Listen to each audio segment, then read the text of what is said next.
Hello, I am Dr. Prashant Joshi. I am an IVF consultant based in Bangalore.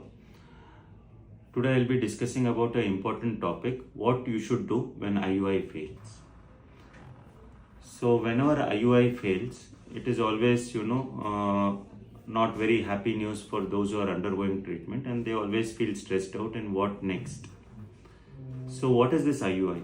IUI is basically done in certain cases where the sperm count is either slightly low, there is an unexplained infertility where you don't know what is the cause, the tubes are normal. In such cases, what we do is we take the husband's sperm, process it, and at the time of ovulation, we'll monitor and do the procedure, that is insert the sperm inside the uterus, hoping that pregnancy will occur. The success rate of IUI is around 15%, roughly 15 to 20%.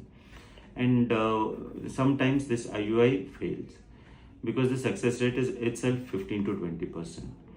What are the reasons for IUI failure?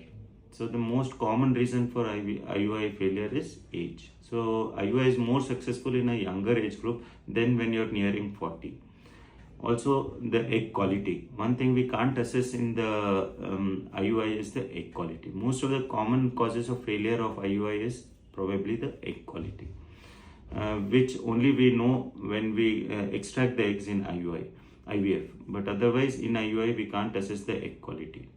Also, many a times sperm itself is a problem because IUI, one of the indications is low sperm count.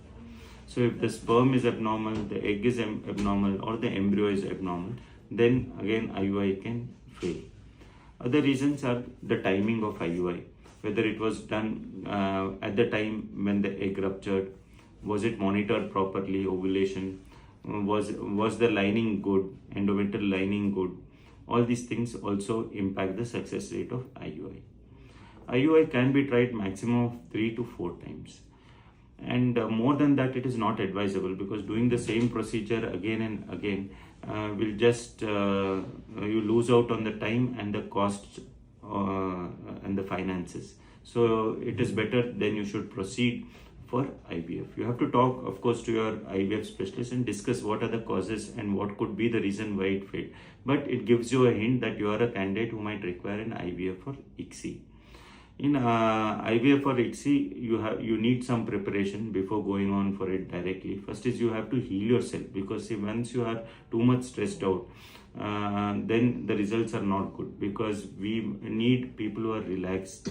So one of the things is you have to take a break and get little relaxed and then go on to IVF. I think this information will be useful. Thank you.